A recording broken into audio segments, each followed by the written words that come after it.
All right. Welcome to the Xat podcast. Today we have a Xat Updates, and we like to do these around every quarter of the year. So this would be the summer Xat Updates.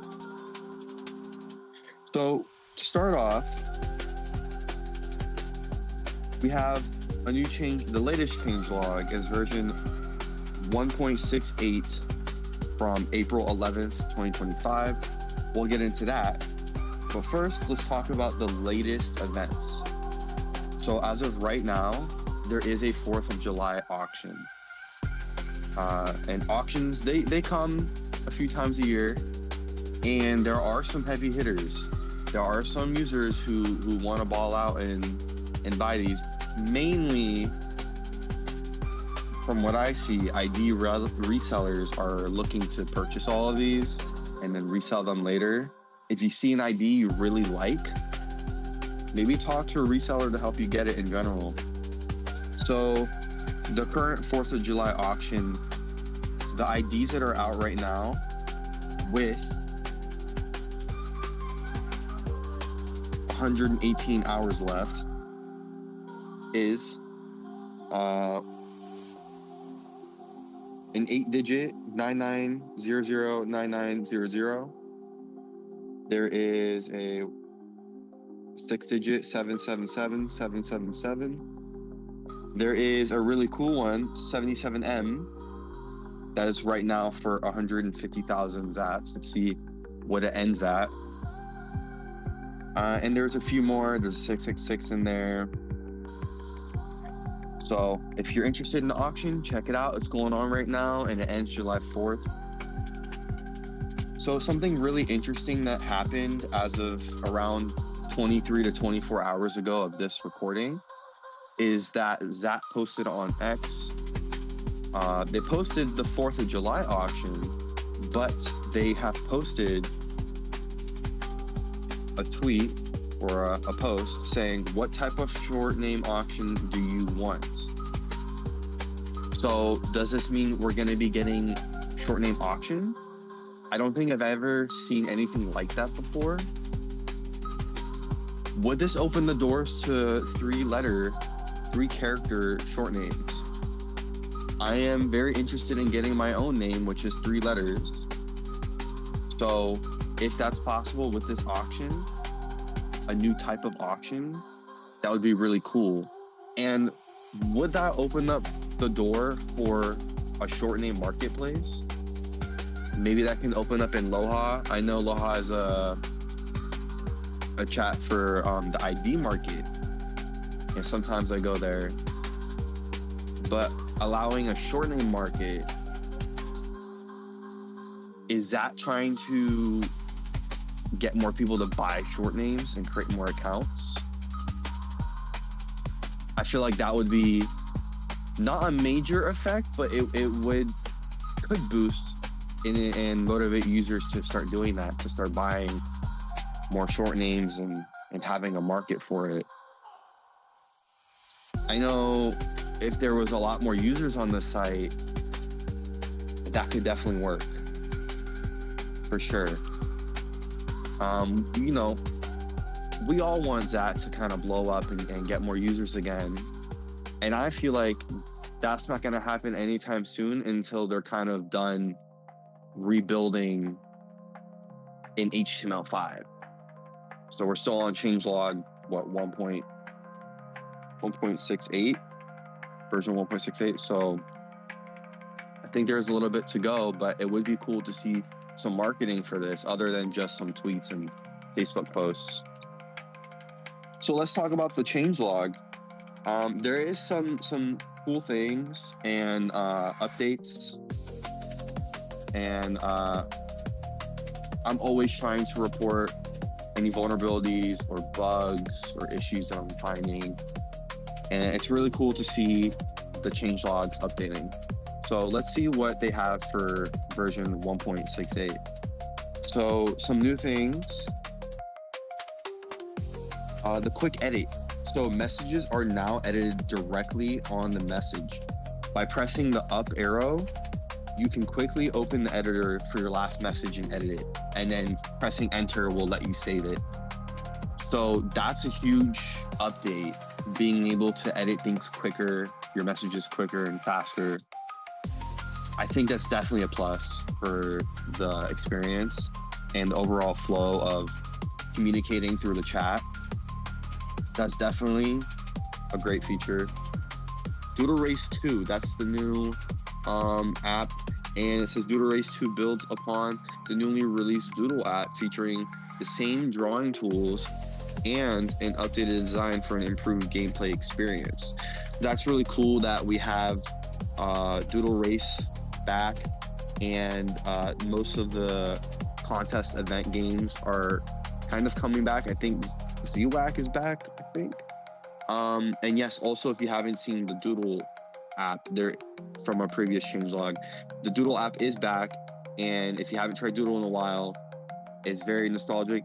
I'm pretty sure it's a new interface. It's a little bit more modern, but it's still good to see everything coming back. So Doodle Race 2, that's great. We're gonna have events and contests again. So chat owners, you can start getting your Xats and getting ready to have events and making the chat fun. I can't wait for some more games. So app menu 2, that's a new thing. A totally new design along with fresh app icons. You can add 4 favorite apps, always shown at the top. Right click an app to add or remove it from favorites. A help and app menu icon now appears on the left when an app opens, providing quick access to the wiki and easy navigation. I did take a look at that, and I did have some user experience faults there, where some of the icons are a little small and they have like blue help icons on a blue background, and it's kind of hard to see that. So I'm hoping maybe that can get fixed in the future. And there should also be a little keynote saying to right click to favorite. That would be very helpful. Pools game is back with improved gameplay. Play against a bot or challenge a friend in private chat. A strength indicator is now visible when pulling a queue, and you can right click to cancel. That's great job. And chess is now available with better gameplay.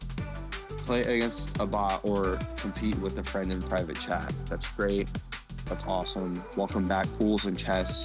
So moving on to powers. There's a lot of power updates here. And we'll start off with hugs. So hugs are now available. Users can disable hugs from settings.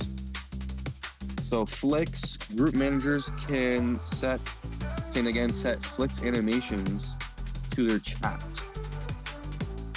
Users can disable flicks animations from settings. And flicks animations now only require 1 assigned power to work. For example, a single feast power will unlock all 4 animations. In the past, you needed 8 feast powers to access them all. So that's nice. Moving on to Jinx. Jinx features are now available. So improvements and changes. This is huge. Pink and Blue Man are no longer limited to the guest, member, or member rank, and now function like other pawns appearing on messages. That is a huge update, which was much needed for a very long time to really give value to Pink and Blue Man. And it definitely makes the chat experience much better. So thank you for that improvement. So smileys are now supported with avatar effects in frame. That's dope. So when closing a PC using the escape shortcut button or clicking the close icon, it will now switch to the tab on the left instead of always returning to the main one. Interesting. That's very interesting. And the escape shortcut, it's really cool and helpful. So chat shortcuts like %trade, set by guest will no longer be visible to other users, only themselves. I actually don't like that improvement because it kind of helped mobile users get to, I mean, there is a shortcut command for mobile users, but it also created an easy way to link another chat without putting xat.com/chat. You can just put %chat and it can link it straight away. So, but that's just sent by guests. Okay, so only by guests, so you have to be a member in the chat. So Smiley autocomplete. You can now search through entire words. For example, typing cool will suggest cool, will also re-cool, and similar matches. Uppercase letters are supported, and non-registered can use autocomplete now. That's pretty cool. So I would also like to mention that I would take credit for the I don't call it autocomplete, I call it autocorrect. So I suggested that to the admins a while ago, and I was surprised to see that it became a real feature to have an autocorrect, because there's a lot of smileys out there and it's hard to know which one you want to put or what you're looking for. Maybe there's a specific one you're looking for and you don't know what it's called, but you try to type it out and then it can help you out, and it opens up the opportunity for more smileys to get used. So I'm glad to see that there's some great updates here for the Smiley autocomplete. You can now add a smiley effect directly in settings, powers, smiley effect, instead of using the /O command. The /O is a classic macro command for setting your smiley effect. A new setting was added to let you disable ultra smiley effects. Count now supports an optional UTC parameter for better sync. Example, parentheses, count hashtag age hashtag UTC /2/17/25. A new UTC checkbox has also been added. Count app, that's pretty cool. So also Nuclear the Nuclear app now has dark mode, which can be toggled on and off. And there has been some other bug fixes here, lots of bug fixes, but those are some important new features and new ones off the powers or features, and some improvements. So that pretty much wraps up our Xat's update here. It looks like we're coming close to the end of summer soon, and we're entering the fall. I hope to see some more powers. The latest one is Queen Bee, and before that we had Lapin, which was the new power for a few months. So hopefully we get some new powers soon in the marketplace, some limited powers. And I hope to see some more auctions, ID auctions, maybe for Black Friday in this fall. And yeah, so thank you for tuning in, and I hope to see you in another Xat podcast.